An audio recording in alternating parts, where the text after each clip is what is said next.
नमस्कार दोस्तों, स्वागत है आप सभी का हिस्ट्री 365 में। मेरा नाम है चंद्रेश उपाध्याय और आप देख रहे हैं हिस्ट्री 365। तो जैसा कि आप सभी को पता है, कल मैंने आप सभी से वादा किया था कि जो हमारा चौहान वंश था उसके बाद जो है हमारा गढ़वाल वंश जो है वो प्रारंभ होगा। तो हम जैसा कि आपको सभी को पता है कि हम राजपूत वंश जो है वो पढ़ रहे हैं। तो राजपूत वंश में हमने गुर्जर प्रतिहार वंश, गुजरात के चालुक्य वंश, कह सकते हैं पाल वंश, राष्ट्रकूट वंश, चौहान वंश, इन सभी के ऊपर जो है अपनी चर्चा जो है वह कर चुके हैं। अब जो हमारी इस श्रृंखला में जो है वो हमारा गढ़वाल वंश जो है वो आज का जो हमारा सेशन है वो होगा। यानी कि आज हम कह सकते हैं कि राजपूत वंश के अंतर्गत जो है वो हम गढ़वाल वंश को हम देखेंगे। आज की जो हमारी चर्चा है वो गढ़वाल वंश के ऊपर जो है वो आधारित है। हम इसमें देखेंगे कि जो इसकी राजधानी है, की जो प्रारंभिक राजधानी में देखने को मिलती है, उसका जो नाम हमें देखने को मिलता है वो हमें कन्नौज देखने को मिलता है। और बात करेंगे हम इसके संस्थापक के बारे में, इसके संस्थापक कौन थे। तो अगर हम देखेंगे इस वंश के संस्थापक जो है,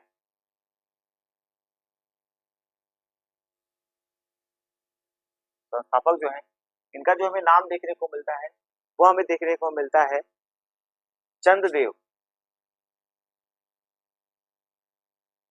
चंद्रदेव इस वंश के जो है वो संस्थापक है। उसके बाद आपको बता दूं कि इसमें हमें तमाम बातें जो है वो देखने को मिल जाती है।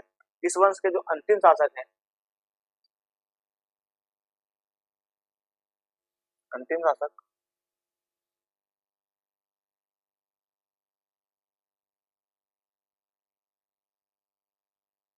अंतिम जो शासक है उनका नाम हमें देखने को मिलता है हरिश्चंद्र। हरिश्चंद्र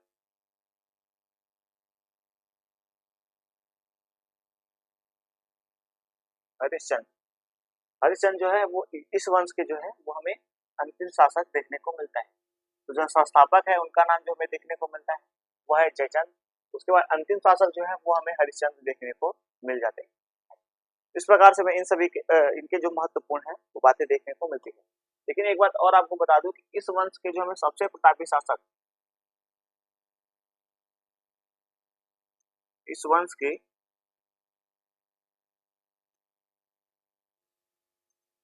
सबसे प्रतापी शासक,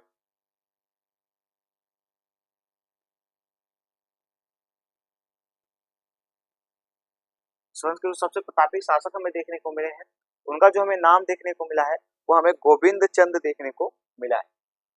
गोविंद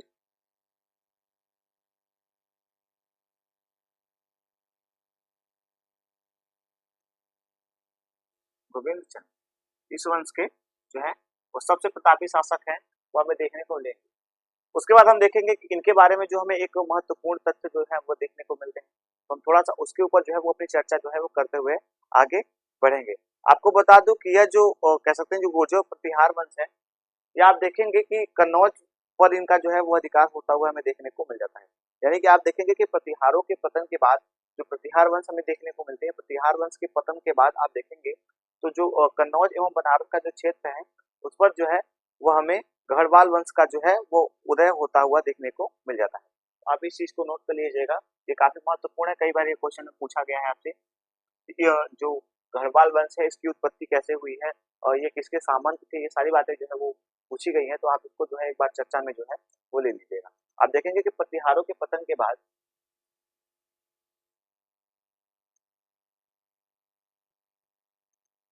प्रतिहारों के पतन के बाद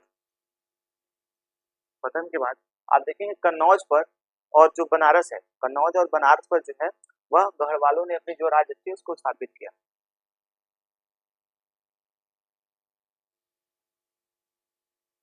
कन्नौज एवं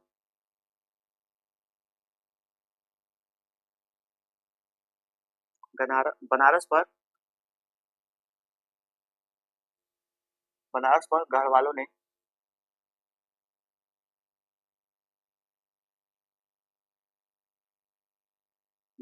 अपना राज्य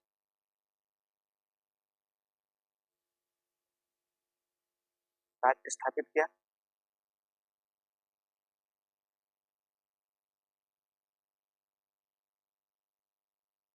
स्थापित किया तो इनके बारे में ये सारी जानकारी जो है वो देखने को मिलता है कि प्रतिहारों के पतन के बाद जो है वह हमें कन्नौज और बनारस पर जो है वो गढ़वाल वंश का जो है वो कह सकते हैं एक हमें इस स्थान पे जो है वह इनका स्थापित जो है वो राज्य हमें देखने को मिल जाता है। आपको बता दूं कि जो गढ़वाल वंश है यह हमें देखने को मिलते हैं कि यह जो आप देखेंगे कि जो गढ़वाल वंश है यह प्रतिहारों के सामंत थे। इस चीज को भी आप नोट कर लीजिएगा कि गढ़वाल वंश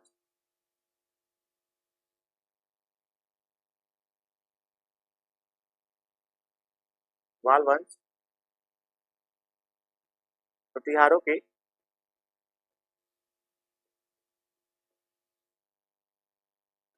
सामंत थे।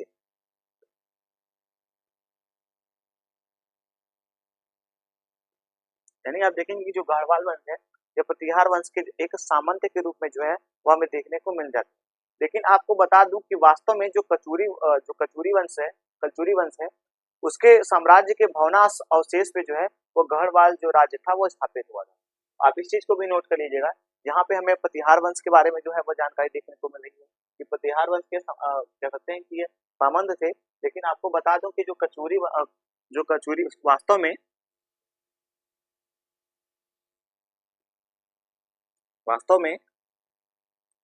कलचुरी वंश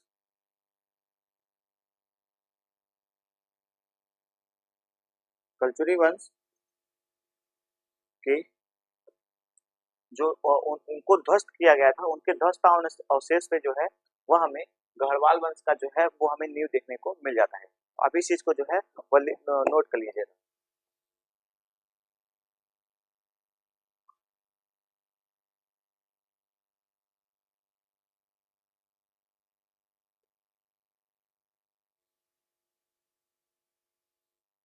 और गढ़वाल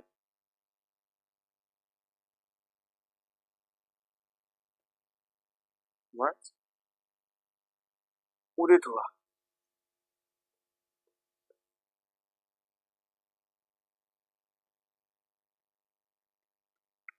आप इस चीज को जो है वो नोट कर लीजिएगा। ये काफी महत्वपूर्ण बातें थी जो मैंने आपको बता दिया गढ़वाल वंश के बारे में। अब हमने देखा इनके प्रारंभिक बातें जो सारी थी वो हमने देखा कि इसमें क्या क्या प्रारंभिक बातें रही हैं वो हमने सारी बातें जो थी वो डिस्कस कर लिया है।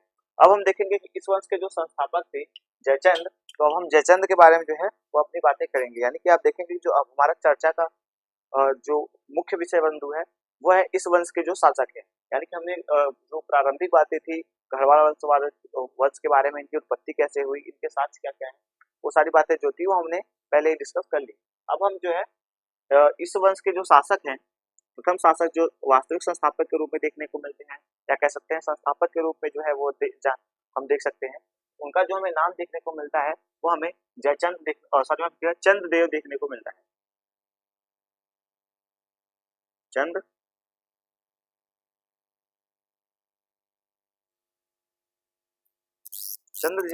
देव जो है वो हमें इस वंश के जो है कह सकते हैं कि संस्थापक के रूप में कह सकते हैं। इन्होंने वास्तविकता में आप देखेंगे कि जो गढ़वालों के सामंत गढ़वाल जो थे वो प्रतिहारों के सामंत थे, तो इनको यहाँ से निकाल कर इन्होंने एक स्वतंत्रता राज्य में जो है वो स्थापित किया था। तो आपको बता दूं यह गढ़वाल वंश के वास्तविक संस्थापक हैं और इन्होंने उनकी स्वतंत्रता को जो है वह जन्मजाता इनको माना जा सकता है। तो आप इस चीज को यहाँ पे नोट कर लीजिएगा। यह गढ़वाल वंश के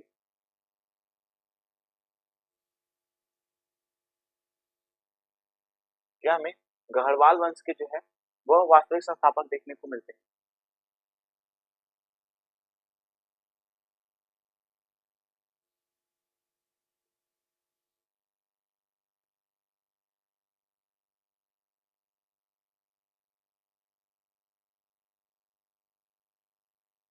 वास्तविक संस्थापक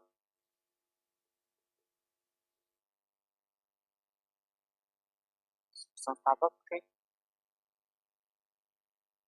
उसके बाद आपको बता दूं कि इन्होंने जो इस समय यह कह सकते हैं कि सामंत के रूप में जो है आप देखेंगे कि प्रतिहारों के सामंत थे। तो आप देखेंगे कि जो प्रतिहारों के सामंत थे इन्होंने अपने राज्य में इनको जो है वो स्वतंत्रता का जो वो जन्मदाता जो है इनको माना जाता है। इन्हें जो है इन्हें वालों के स्वतंत्रता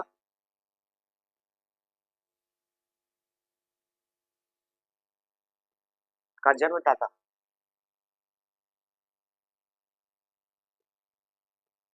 दाता माना जाता है।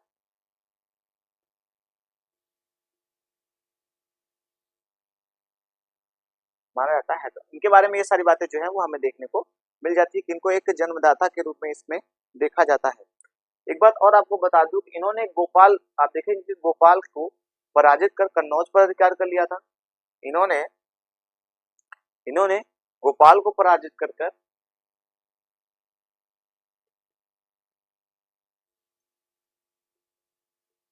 उन्होंने गोपाल को पराजित कर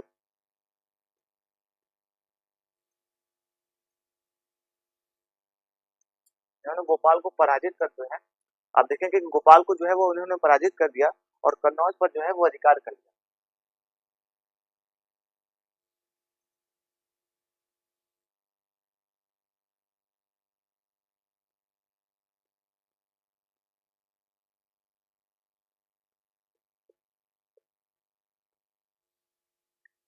कन्नौज पर जो है वो अधिकार कर लिया, ऐसा वर्णन हमें देखने को मिल जाता है। एक बात और बता दूं कि अधिकार करने के बाद इन्होंने कचूरी वंश, जो कलचुरी वंश था, उसके नरेश जो थे यशकर्ण को पराजित किया। यहाँ पे एक पॉइंट और नोट कर लीजिएगा। इसके पश्चात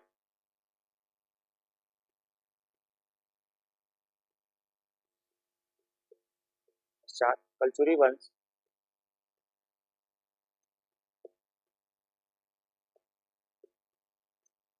के शासक शासक जो हमें कर्ण यश कर्ण देखने को मिलते हैं, यानी कि आप देखेंगे यश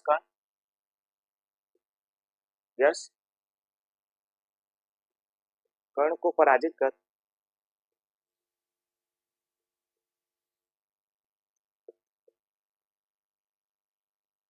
यशकर्ण को जो है वो पराजित उन्होंने कर दिया था, ऐसा भी वर्णन हमें देखने को मिलता है कि यशकर्ण को इन्होंने पराजित कर जो है वो अंत वेदी का प्रदेश जो था उसको जीत लिया था। पराजित कर अंत वेदी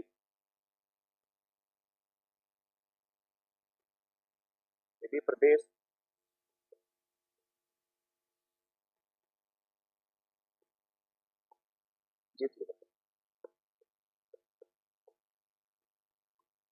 जीत लिया था, तो ऐसा वर्णन जो है वो हमें देखने को, इनके बारे में ये सारी बातें जो है वो देखने को मिल जाती है।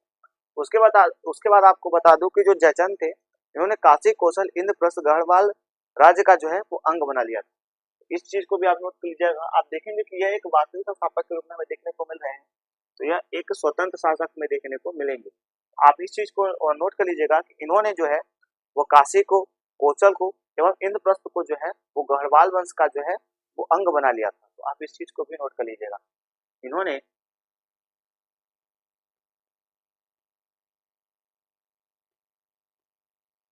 काशी कौशल अंग काशी कौशल अंग को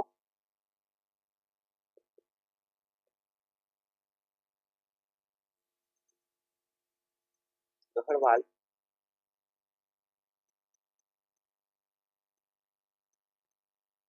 वंश का अंग बना दिया।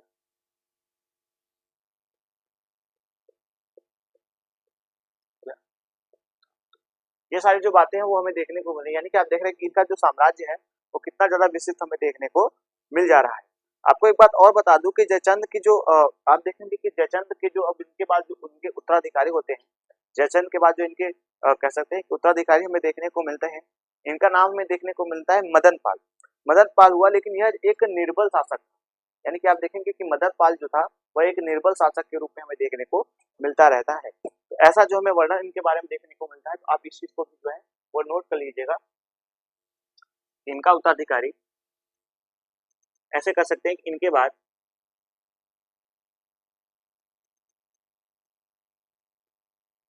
मदन पाल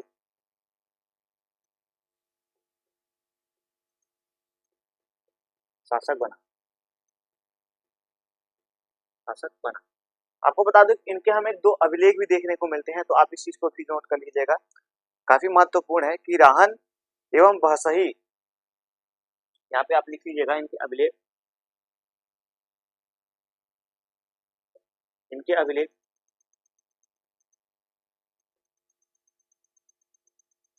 अभिलेख यहाँ पे आप नोट कर लीजिएगा कि राहन,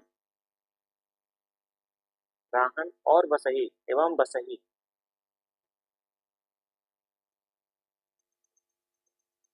बसही के जो है, बसही के अभिलेख जो है वो इनको जो है वो देखने को मिल जाते हैं।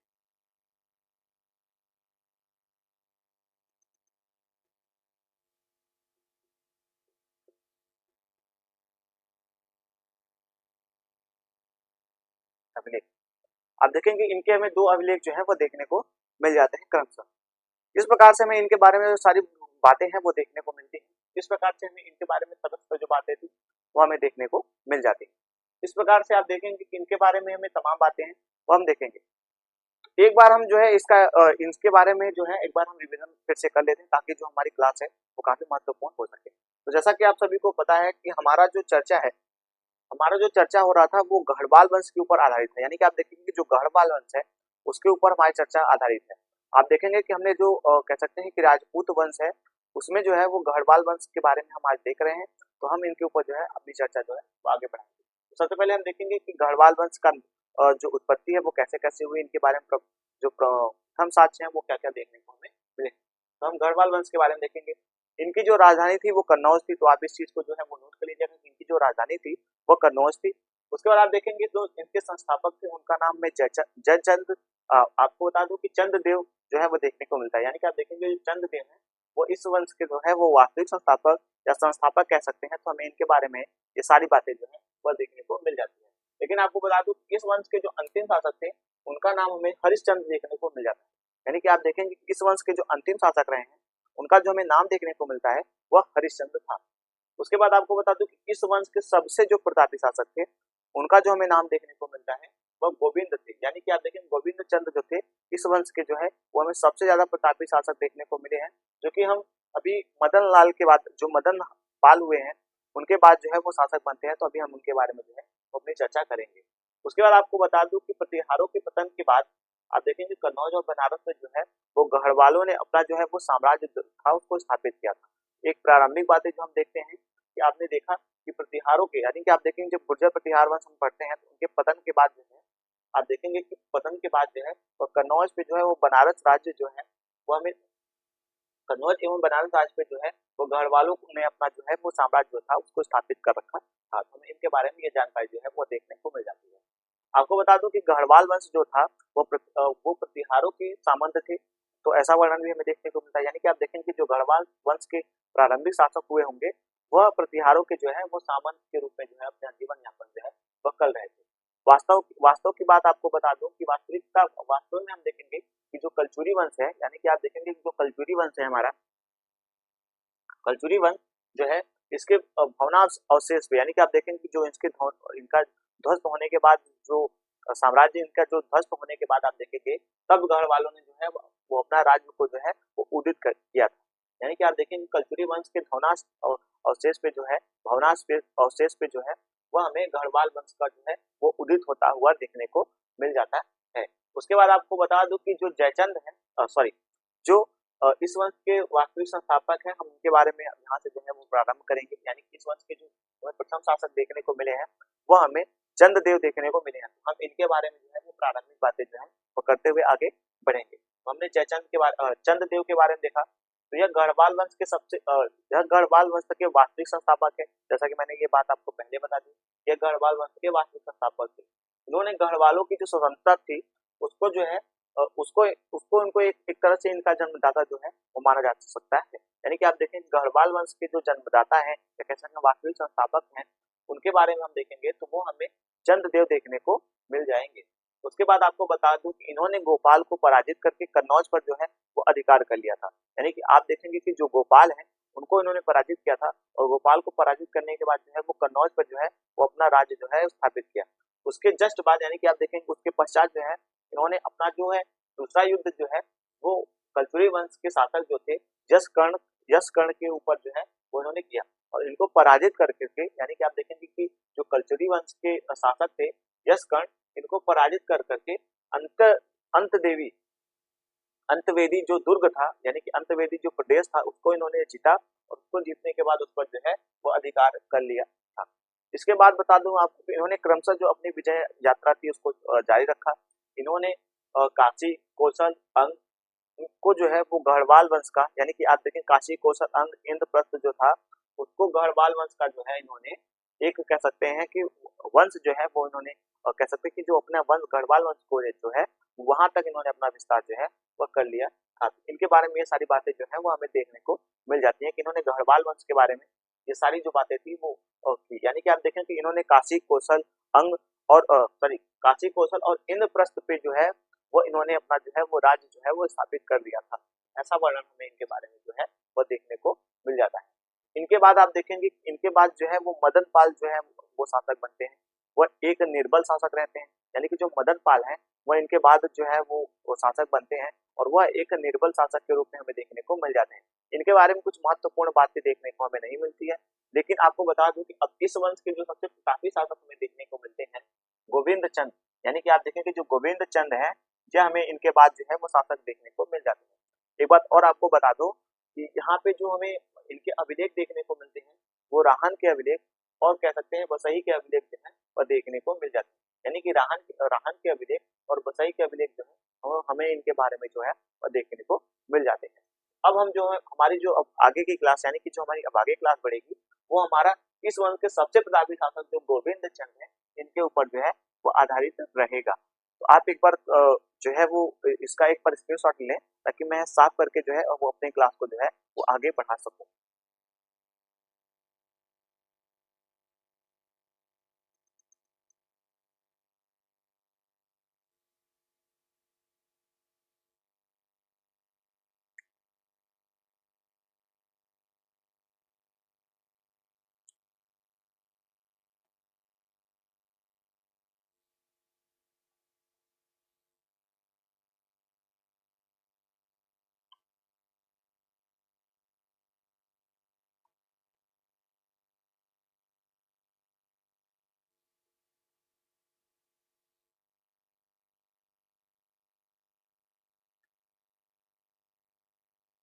चलिए अब हम देखेंगे जो इस वंश के सबसे प्रतापी शासक हैं, यानी कि मैंने आपको बताया था कि जो इस वंश के सबसे प्रतापी शासक हैं यानी कि इस वंश के जो सबसे प्रतापी शासक हैं हम उनके बारे में जो है वो अपनी क्लास अब करेंगे। यानी कि आप देखेंगे गढ़वाल वंश के सबसे प्रतापी शासक जो है वो गोविंद चंद हमें देखने को मिल जाते हैं। तो अब हम गोविंद चंद के ऊपर जो है वो अपनी क्लास को कंटिन्यू करेंगे। आपको बता दूं कि गोविंद चंद की जो पत्नी है तो यहाँ पे मैं गोविंद चंद पहले से लिखा हुआ है तो आप इसको समझ जाइएगा। हम देखेंगे गोविंद चंद की जो हमें पत्नी देखने को मिली है कुमार देवी। आपको बता दूं कि कुमार देवी का जो है एक हमें अभिलेख देखने को मिला है। आपको बता दूं कि सारनाथ लेख में हमें जो इनका वर्णन देखने को मिलता है इन्हें विष्णु का जो है वो अवतार कहा गया है। आप इस चीज को नोट कर लीजिएगा कि गोविंद चंद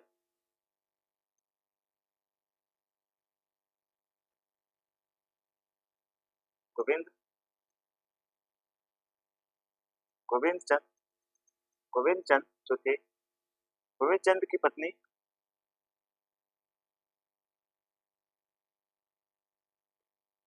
गोविंद चंद की पत्नी गोविंद चंद की जो पत्नी थी कुमार देवी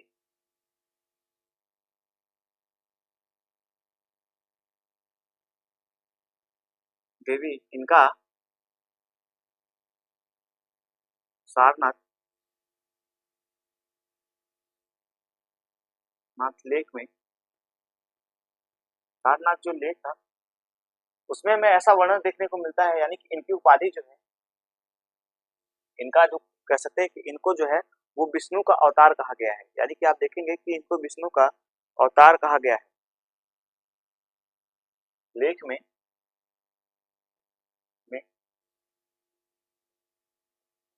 इनको विष्णु का अवतार कहा गया है। भगवान विष्णु का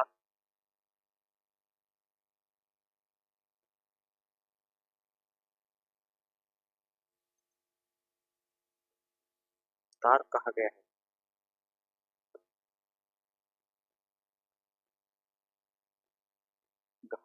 कहा गया है। हमें इनके बारे में ऐसा वर्णन जो है वो हमें देखने को मिलता है।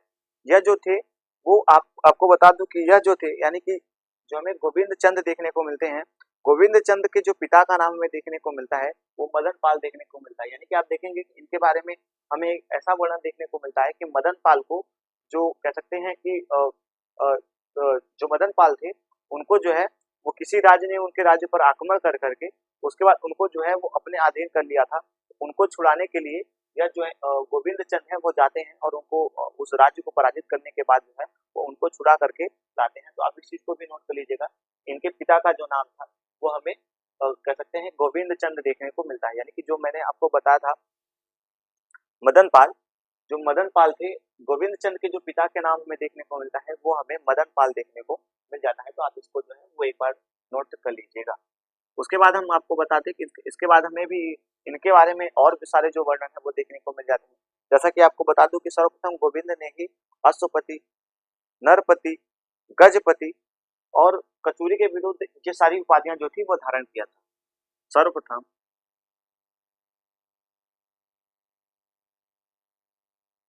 प्रथम हमें जो चंद्रदेव देखने को यानी कि आप देखेंगे सर्वप्रथम हमें गोविंद चंद,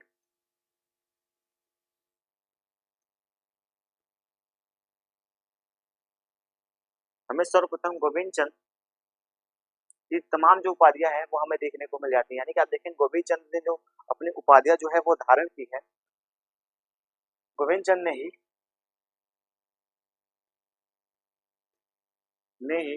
गजपति, अश्वपति, गजपति, अश्वपति,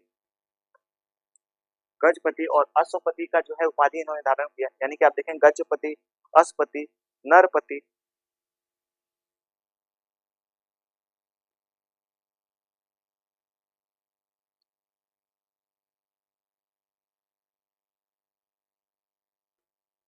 नरपति आदि उपाधियां आदि उपाधियां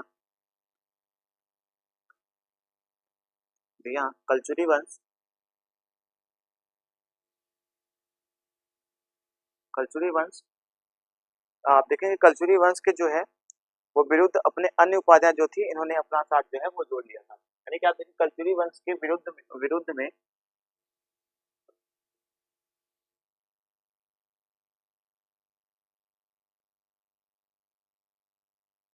यह उपाधियां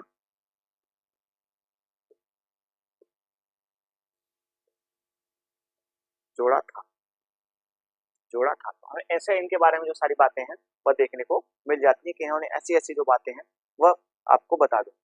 एक बात और आपको बता दूं कि इन्होंने कलचुरी वंश का नकल कर करके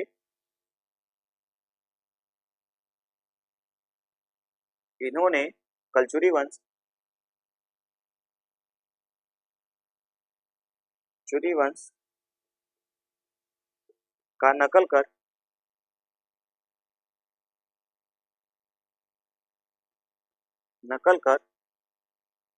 एक सिक्का का जो है वो प्रचलन किया। यानी कि इन्होंने सिक्का का प्रचलन किया,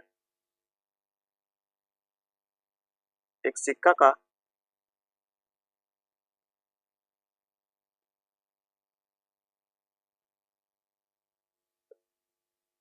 प्रचलन किया, एक सिक्का का जो है वो प्रचलन किया जो कि बैठी हुई लक्ष्मी की मूर्ति का अंकन था, जो कि बैठे हुए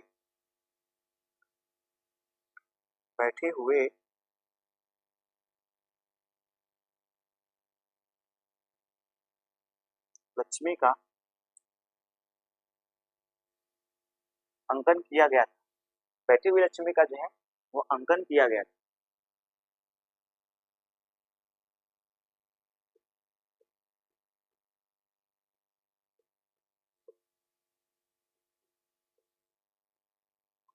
अंकन जो है वो किया गया हमें देखने को मिल जाता है। यह जो सिक्का थे वो सोने के, चांदी के और तांबे में उत्कीर्ण किए गए थे। तो आप इसको भी नोट कर लीजिएगा। यह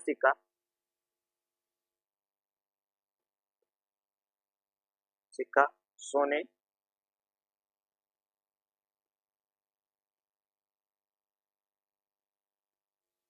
चांदी एवं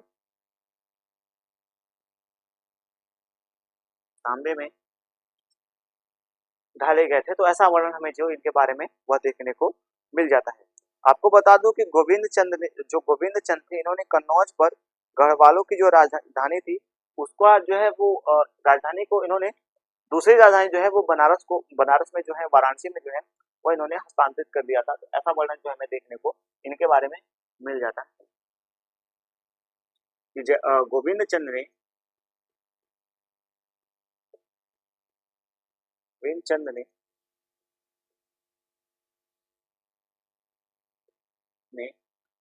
चंद ने अपनी राजधानी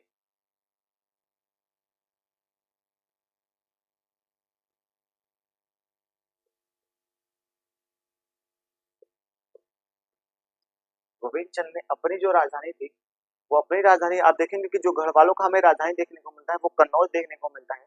अपनी राजधानी कन्नौज से कन्नौज से वाराणसी, कन्नौज से दूसरी राजधानी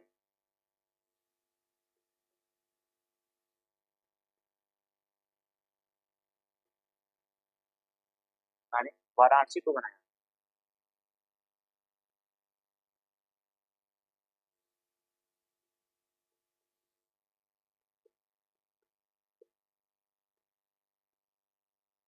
इन्होंने अपनी जो दूसरी राजधानी थी उसको कन्नौज से, आप देखें कन्नौज तो था ही इनका गढ़वाल, और जो गढ़वाल बन था उसकी तो राजधानी जो थी वो वाराणसी थी, लेकिन जो दूसरी राजधानी बनी वो हम इनका वाराणसी दूसरा राजधानी हमें देखने को मिल जाता है। इनके बाद जो है वो क्रमशः हमें 2-3 शासक जो है वो देखने को मिल जाते हैं। यह इस वंश के सबसे प्रतापी शासक थे। तो एक बार हम इसको जो है वो रिवाइज जो है वो कर लेते हैं। तो जैसा कि आप सभी को पता है कि हम जो गढ़वाल वंश के सबसे प्रतापी शासक गोविंद चंद्र के बारे में जो है वो हम बात कर रहे थे, यानी कि आप देखें कि गोविंद चंद्र के बारे में जो है वो अपनी क्लास कर रहे थे। तो आपको बता दूं गोविंद चंद्र की जो पत्नी थी, यानी कि जो गोविंद चंद्र की पत्नी थी कुमार देवी, इनका सारनाथ लेख हमें देखने को मिलता है। यानी कि आप देखेंगे सारनाथ एक लेख हमें देखने को मिलता है। इस लेख में इनको जो है वो विष्णु का अवतार जो है वो कहा गया है। यानी कि आप देखेंगे कि गोविंद चंद्र को जो है गोविंद चंद्र को भगवान विष्णु का अवतार कहा गया है। आपको बता दूं कि जो गोविंद चंद्र थे यह एक हमें शासक देखने को मिले हैं मदन पाल, जो मदन पाल देखने को मिले हैं। यानी कि आप देखेंगे कि जो चंद्रदेव थे इनके पुत्र मदन पाल थे, यानी कि मदन पाल इनके बाद जो है शासक बने थे। तो मदन पाल के बाद जो है वो गोविंद चंद्र शासक बने थे। तो आप इस चीज को नोट कर लीजिएगा कि गोविंद चंद्र जो थे, गोविंद चंद्र के जो पिता थे उनका नाम था मदन पाल। तो आप इस चीज को भी नोट कर लीजिएगा। उसके बाद आप देखेंगे सर्वप्रथम गोविंद चंद्र ने ही गजपति, अष्टपति, नरपति की जो उपाधि थी वो कलचुरी वंश के विरुद्ध जो है उन्होंने अपने नाम से जोड़ा था। यानी कि आप देखेंगे कि इन्होंने जो कलचुरी वंश था उससे उसके विरुद्ध जो है उन्होंने ये उपाधियां जो थी अपने नाम से जोड़ी हुई थी। ऐसा वर्णन हमें इनके बारे में जो है वह देखने को मिलता है। इन्होंने कलचुरी वंश के का नकल मत कर करके, यानी कि आप देखेंगे इन्होंने कलचुरी वंश के को नकल कर करके इन्होंने अपने राज्य में एक सिक्का का जो है वो प्रचलन किया था, जो कि बैठी हुई लक्ष्मी की प्रतिमा उस पर अंकन की गई थी। यानी कि आप देखेंगे इन्होंने कलचुरी वंश का जो है वो नकल कर करके एक अपने राज्य में जो है वो मुद्रा प्रचलित किया था। उसका जो हमें वर्णन देखने को मिलता है वह बैठी हुई लक्ष्मी की मुद्रा थी। यानी कि आप देखेंगे उस पे जो अंकन हमें देखने को मिलता है वो बैठी हुई लक्ष्मी का उस पे अंकन हमें देखने को मिल जाता है। यह जो सिक्का था यह सोने, चांदी और तांबा में जो है वो उत्कीर्ण कराया गया था। ऐसा वर्णन जो हमें इनके बारे में वह देखने को मिलता है। इन्होंने कलचुरी वंश का जैसा कि मैंने अभी आपको बताया कि इन्होंने कलचुरी वंश का जो है नकल करके एक जो है सिक्का का जो है वो प्रचलन किया था, जो कि बैठी हुई लक्ष्मी का जो है सिक्का हमें देखने को मिल जाता है। यह सोने, चांदी और तांबे में जो थे उत्कीर्ण कराया गया था। तो हमें ऐसा वर्णन जो हमें देखने को मिल जाता है। एक बात और आपको बता दूं कि जो गोविंद चंद्र थे, गोविंद चंद्र ने अपनी एक राजधानी, जो गढ़वालों की हमें प्रारंभिक राजधानी देखने को मिलती है कन्नौज, तो इन्होंने कन्नौज को तो अपनी राजधानी को बनाए रखा, लेकिन जो दूसरी राजधानी थी वो वाराणसी यानी कि बनारस को जो है वो अपनी दूसरी राजधानी जो है वो बनाया था। ऐसा वर्णन हमें इनके बारे में देखने को मिल जाता है। आपको बता दूं कि इनके बाद जो है वो विजय चंद्र जो है वो शासक हमें देखने को मिल जाते हैं। यानी कि आप देखेंगे इनके बाद विजय चंद्र शासक जो है वो देखने को मिलते हैं। यानी कि अब हम विजय चंद्र के बारे में जो है वो बातें करेंगे और इस वंश के जो एक दो महत्वपूर्ण शासक हैं उनके ऊपर जो है वो चर्चा करेंगे। तो आप एक बार इसका स्क्रीनशॉट ले लें ताकि मैं अपनी क्लास को जो है वो आगे बढ़ा सकूं।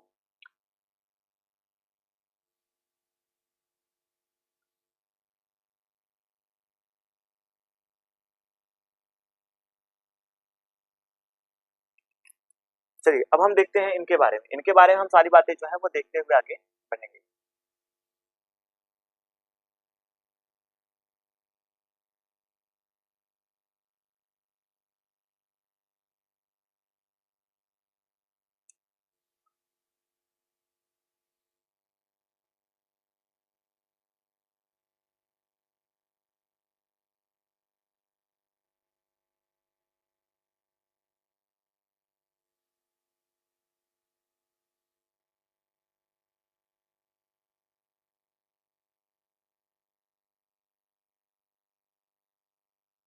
चलिए, जैसा कि मैंने आप सभी को बताया कि हम गढ़वाल वंश के सबसे प्रतापी शासक जो गोविंद चंद थे उनके बारे में देख चुके हैं, और अब हम जो है वो हम अपने विजय चंद के बारे में देखेंगे। यानी कि अब हमारे जो शासक हैं इस वंश के अगले शासक, उनका नाम हमें विजय चंद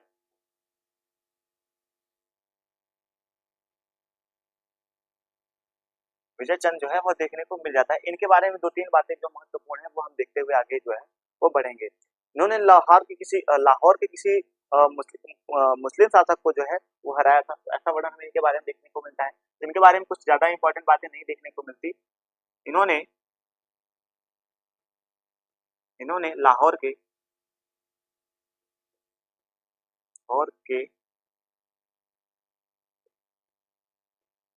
किसी मुस्लिम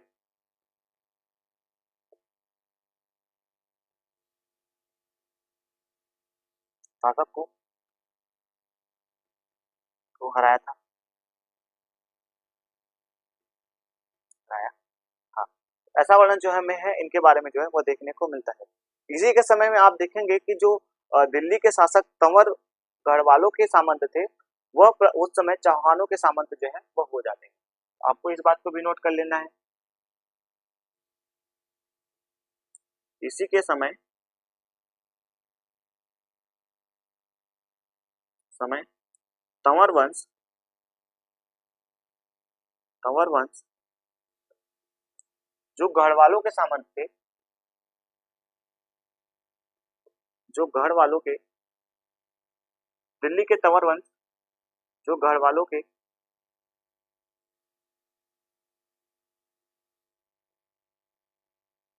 वालों के मंत थे, वो वे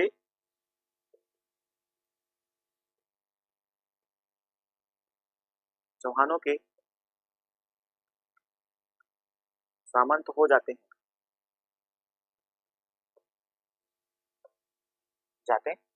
हमें इनके बारे में ये जो बातें हैं वो महत्वपूर्ण बातें देखने को मिल जाती है। इनके बाद आपको बता दूं कि जो जयचंद है वो हमें शासक देखने को मिल जाते हैं।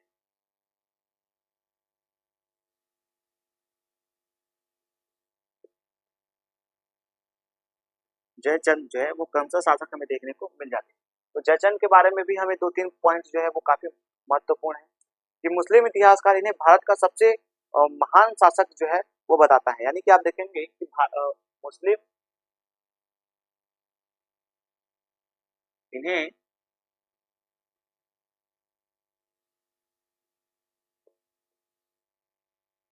मुस्लिम इतिहासकार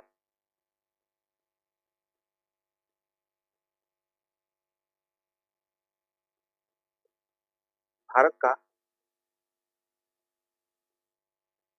सबसे बड़ा शासक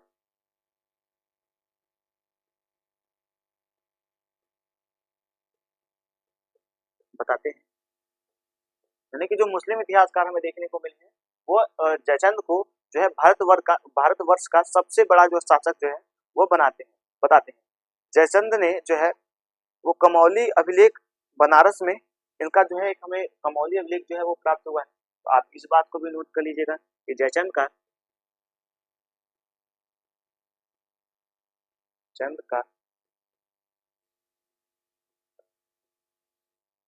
कमौली अभिलेख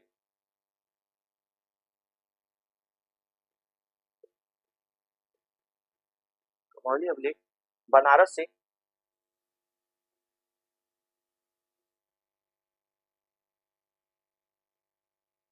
प्राप्त हुआ है।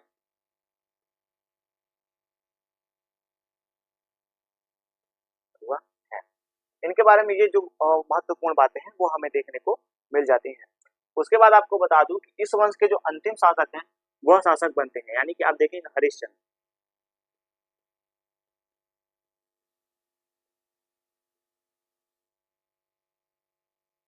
उसके बाद आप देखेंगे कि हरिश्चंद्र जो है वो शासक हमें देखने को मिल जाते हैं, यानी कि आप देखेंगे कि हरिश्चंद्र जो है वो इस वंश के जो है वो हमें अंतिम शासक देखने को मिलते हैं। इनके बारे में हमें सिर्फ इतना ही जो है वो नोट करना है, इस वंश के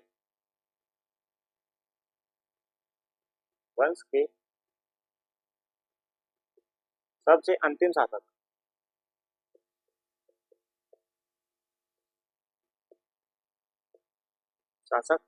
हरिश्चंद्र